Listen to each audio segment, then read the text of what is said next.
In a colony far, far away, in a time long past, there was a group of rebels, led by one who felt the force in a strong way. He would lead his people against the empire, an empire that stretched from one end of the world to the next. The rebel army held the first victory against the great empire, and all seemed good for our young fighters. But the empire would send a star to bring death, you might say a Death Star, to this rebel. The dark inVadar would clash saber with saber, usually in the light, with a final battle that would seal the fate of the rebel forces. I'm Bill Ball, and I'm going to be your guide on this episode of Journeys in India. And this is India.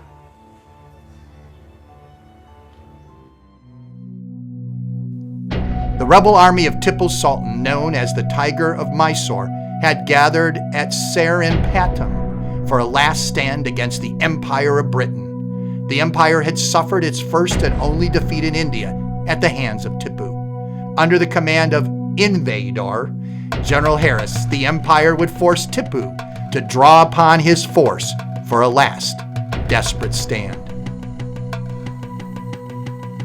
Now, this sounds like a great script to a movie or a whole series. No, it simply wouldn't sell. I mean, who wants to follow one movie, let alone a whole number of sequels, about a small rebellion against a great empire fighting with swords or sabers, with a rebel trying to draw their strength from a force of nature? Now, that doesn't sound commercial. I guess I'll stick to travel shows. So, where was I? Yeah. Tipu Sultan, the Tiger of Mysore, had his base in the city of, not surprisingly, Mysore, located in the south of India. At the time, Mysore was a small village. Well, today it has skyrocketed to over 850,000 people.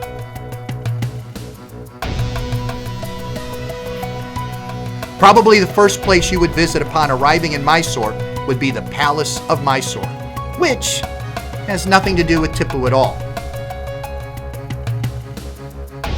The palace was completed in 1912 after 15 years of construction, over 100 years after Tipu's death. The palace grounds covers an astonishing 74 acres, with the palace itself taking up 4.5 acres. To put that into perspective, an average suburban lot is about 1/4 of an acre. So the palace is the size of 9 suburban lots, their houses and lots combined. The original construction costs at the turn of the century $90,000 US, or $3 million today. It replaced an earlier wooden palace that had burned down. The Maharaja that built the palace imported the best for his house: tiles from England, pillars from Glasgow, and chandeliers from Murano and the Czech Republic. The palace sits within the old fort and is one of the leading tourist attractions of India, hosting 6 million visitors a year.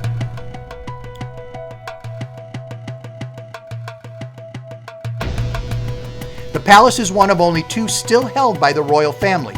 The other is the Bangalore Palace. This royal family, which has ruled the Mysore region from the 14th century, had at one time controlled 9 palaces. Today, most are public buildings. This is the best of the palaces and is available for tours 7 days a week. This is an architectural wonder that I wouldn't miss. Another one of the palaces of the Vader family has been converted into a 5-star hotel that hosted world leaders and celebrities, maybe even a travel show host. This is the Lalitha Mahal Palace, built by the same Maharaja that built the Mysore Palace. It was designed to be a guest house when it was finished in 1921. Interestingly, it is a guest house again, this time as a hotel. It has been used in movies and has housed celebrity guests such as Princess Diana.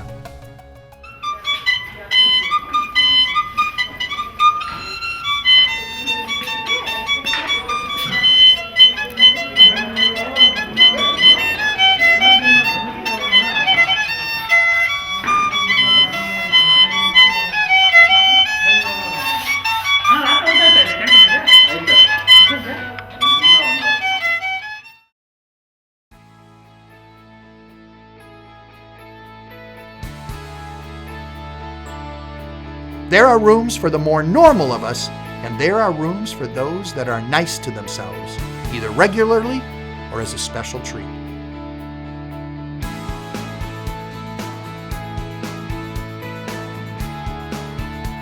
The Palace, now hotel, is one giant piece of artwork that should not be missed. It is worth a visit even if you don't stay here, but this is one of those places that it is worth saving up for, if only for a night.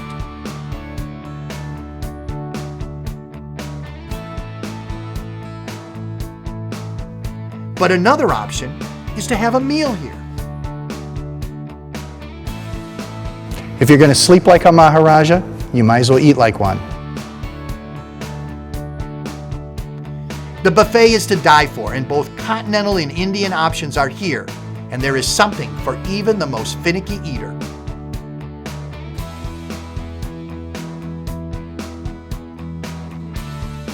Staying or eating in a former palace is all about the atmosphere, and atmosphere Lalitha has.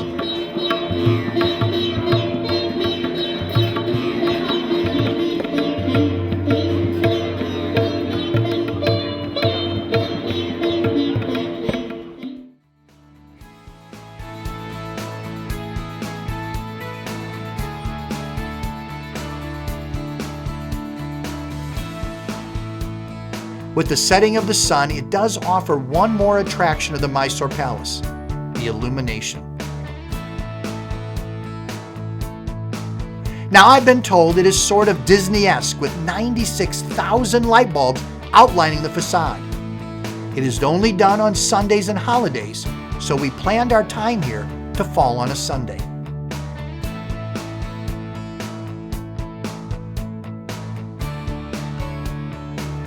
The regular nightly illumination isn't half bad, but the lights are supposed to be really special. As the clock approaches 7:30, the time the switch is thrown, I am psyched. A kid at heart, I love things like this, even if they're done for tourists. And it is now 3, 2, 1, 1/2, 1/4.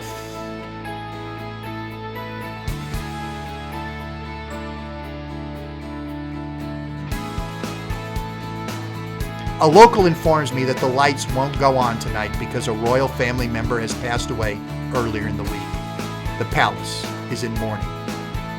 Well, that just gives me an excuse to come back another day.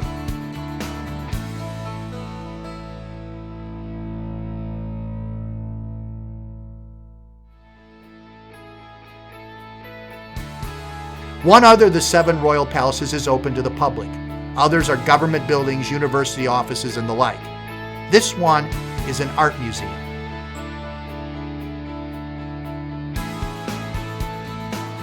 Located in the Jag-an Mohan Palace, which was completed in 1861. It was a Wadir home until the Mysore Palace was completed. In 1915, the palace was converted into an art gallery. It now contains one of the largest collections of paintings and artwork in South India, and it is here that our connection to Tipu Sultan appears in the form of a series of paintings by a British Army officer that chronicles the war. It is time we began our saga of the uprising by Tipu Sultan. He is not a familiar figure to Americans, so a quick Tipu primer is in order. He was born in 1750 as the eldest son of Hyder Ali. You can hear Hyder standing face to face with Tipu saying, "I am your father." Hyder Ali is the Sultan of Mysore, but was illiterate, while Tipu spoke English, Persian, and French. He was a Muslim leader in a majority Hindu region, which caused problems throughout his tenure. He was actually not born in Mysore, the capital and core of the empire, but in Bangalore, near where the new airport is today. Throughout his life, he defies British rule and fighting ultimately 4 wars, keeping the king's best at bay. His whole life is not war, though. He and his father were actually avid gardeners, and there is still, in Bangalore, the garden they created. He had 9 children, 7 boys and 2 girls, and was devoutly religious. He would probably have said the wars were thrust upon him, and he would have been right. His early victories resulted in capturing several British officers who were housed in what is known today as Colonel Bailey's dungeon. This is where the dark sound of the world dungeon is most evident. This underground, cruel detention center has stone slabs on the walls where chains held the prisoners. 24 officers were held here, including Colonel Bailey, who unfortunately died here. The final battle was in May 1799. The British laid siege to the massive Seringapatam fort, second largest in India, only after the Golconda fort in Hyderabad. The fort's name means Good God City. There were both Hindu temples and Muslim mosques inside the moat-encircled walls. The moats were filled with crocodiles and poisonous snakes.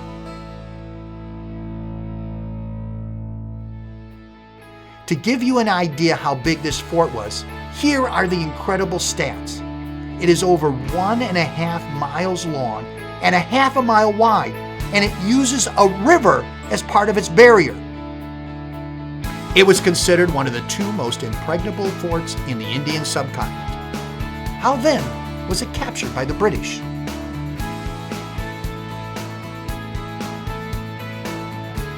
The Brits brought together a large force composed of English soldiers and several Indian groups that were enemies of Tipu. But that alone would not have been enough. It wasn't 3 times before, except Tipu's foreign minister gave the British critical intel for a bit of a cash payout.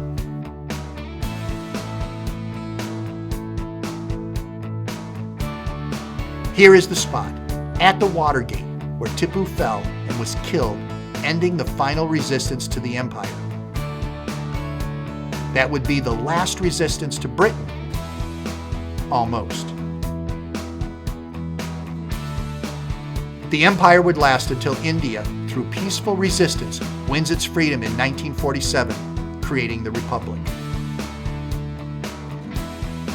The legacy of Tipu is a mixed one. On one hand, he is seen as a nationalist defending freedom. On the other, he is a usurper that overthrew the legitimate Maharaja family of the Wadirs and suppressed Hinduism. On a more personal note, he has one last living descendant, a great-grandson that is a rickshaw puller. Living in poverty, he can only come to the Hyder Ali festival when paid to. A sad end to an illustrious career. Tipu's tomb is a regional, if not national shrine. Like in life, Tipu in death is a bit over the top. The 36 pillars are imported bauxite from Iran. Buried along with Tipu is his father, Hyder Ali, and his mother. Reflecting his reputation as the Tiger of Mysore, his grave is draped in a tiger print cloth. Outside the tomb, his relatives are buried, including his wife, brother-in-law, aunts, and uncles.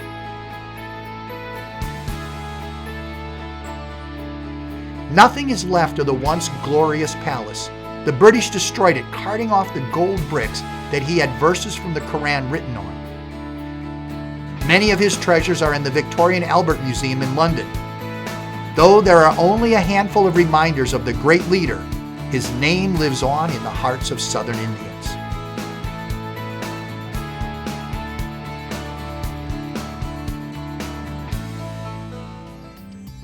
The state of Karnataka has evolved into a diverse modern region, yet it has craftsmen that continue trades that date back to the time of Tipu himself.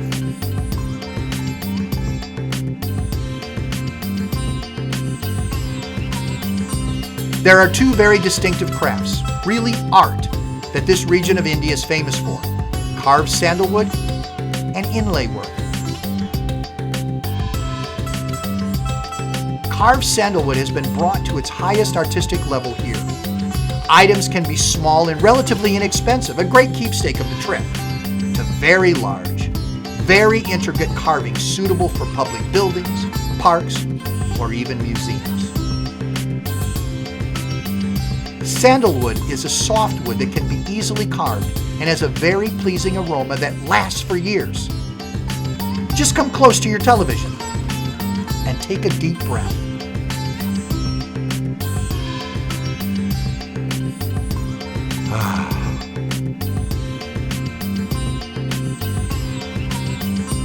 The other important craft is inlay work. Experts with small saws cut each inlay piece, often using a pattern they created so each piece fits perfectly and places them into a complicated picture. Each color and shade is a different type of wood selected for that exact image they are creating. The white pieces were once elephant ivory, but that practice has been banned to protect the endangered Indian elephant. The white today is just plastic that is furnished by the government to allow the elephant to flourish along with the art.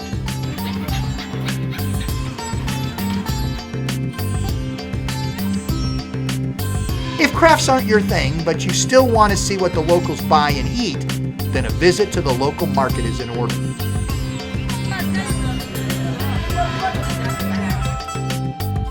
The markets are chock full of fresh fruits and vegetables that the average local family purchases on a daily basis. This is truly the best example of organic, locally grown food that you can find.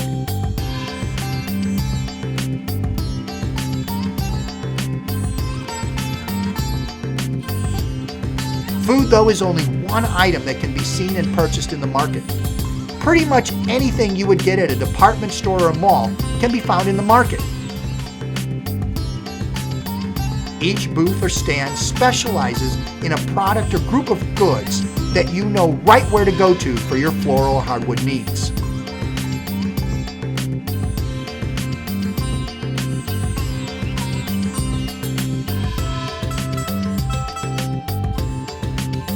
When I'm in a market, I like to try out some of the local products. This is my chance to taste something that I would not have an opportunity to do so at home, and that is what travel is all about. In this case, it is trying sugarcane juice. Only where sugarcane is grown and only where people aren't too worried about calories or high sugar content is this available. The vendor literally squeezes the liquid sugar out of the cane and into a glass. I even got my friends to try it.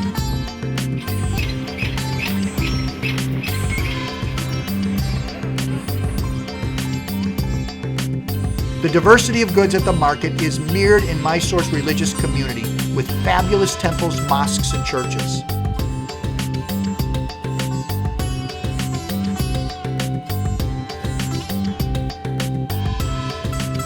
St. Philomena is one of the most spectacular Catholic churches found anywhere. Built in 1956 on a site where a church had existed 200 years prior. This is a cathedral to end all cathedrals. Based on the magnificent Cologne Cathedral of Germany, this cross-shaped church is the center of the Catholic diocese here. The towering spires are an awe-inspiring 175 feet high. Holding up to 800 parishioners, this cathedral is dedicated to St. Philomena, a 3rd century AD Christian martyr who died when she refused to marry the emperor so she could devote her life to God. The diversity of religion is actually a big deal here. The cornerstone of this cathedral was laid by a Maharaja who was decidedly not Christian, but Hindu.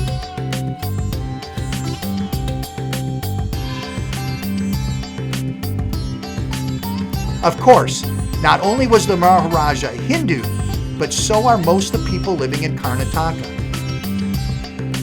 The Hindu temples here are a sight to be seen. Some of the best examples of stone carvings are an integral part of their construction.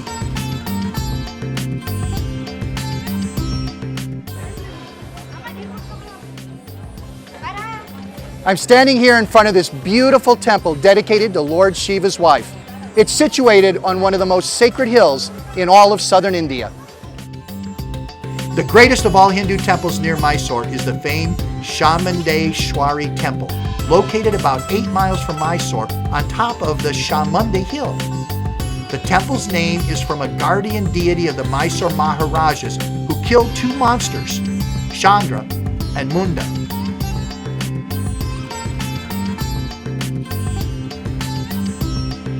Not surprisingly, with such a beast-killing name, the goddess is of war and pestilence.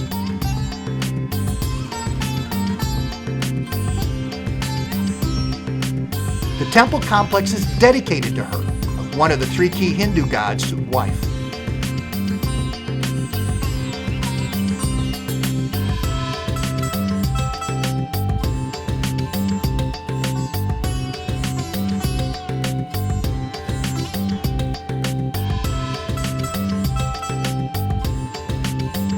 The most visible part of the temple is the tower, covered in an incredible array of carvings.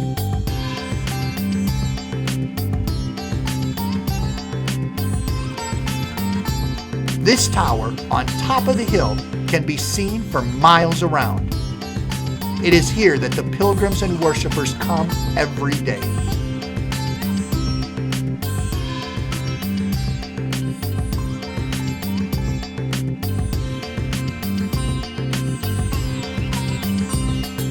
The temple is open to the public and offers a glimpse into the Hindu faith. As with all Hindu temples, you must remove your shoes before entering as a sign of respect.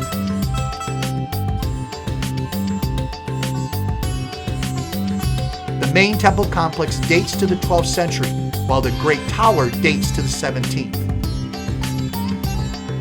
A set of 1,000 steps was built up the mountain for the worshipers. Luckily, a road can take you right up to the entrance today, saving you 998 steps.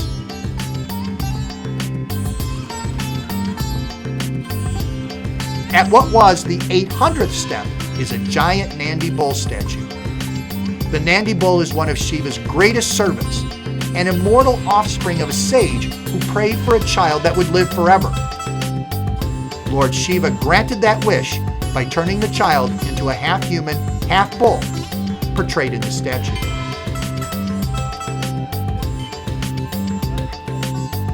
More than 350 years old, this statue is one of the greatest icons of Mysore. It is 16 feet high and 24 feet long, and one of the largest in the world. This is one of the major points of interest on the hill. But remember, it is a holy site for Hindus, so bare feet and reverent attitude are essential.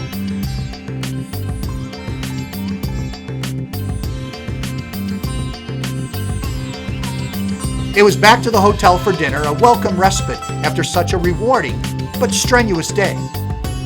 Hey, did you think I took the bus up to the hill rather than walk the 1,000 steps?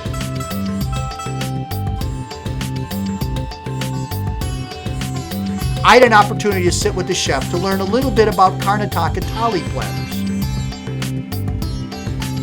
The chef explained that a thali platter is really a buffet on a plate with a small portion of several foods, including dessert.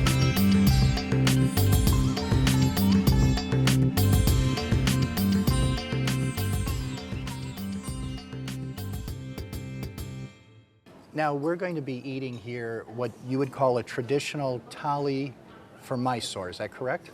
Why is this from Mysore? Is there certain ingredients that are used in this area more than others? It is actually a redefined version of the thali which was served during the times of the Maharaja of Mysore. The saber, which is a well-known dish in the South India, is being made with tur dal. The tur dal is very good for digestion. Moving along with turmeric, a well-known blood purifier, a very good for healing up injuries and all, a very good digestive. Black pepper, a very good anti-carcinogenic that is working against cancer. Then tamarind, again a coolant, body coolant, very good anti-carcinogenic again. So what you're telling me is if I eat all of this, I'm going to be healthy. Exactly, sir. All right. That's pretty good.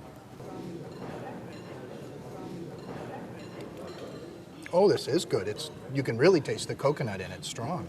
I'm gonna take a second bite of that. Each region's thali platter is a bit different. Mysore, Karnataka, is no exception.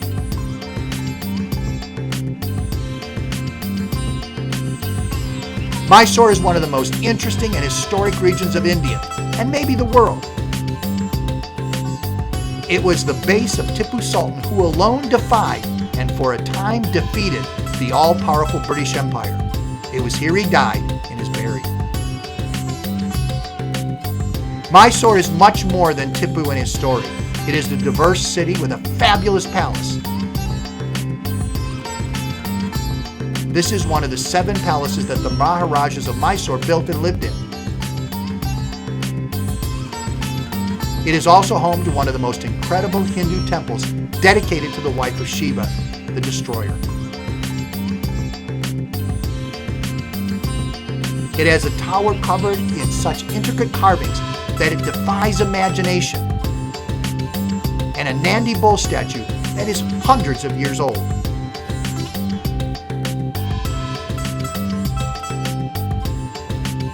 But that diversity is also seen in other faiths' religious buildings, the art, and the people. I'm Bill Ball, and I'll see you on the next episode of Journeys in India.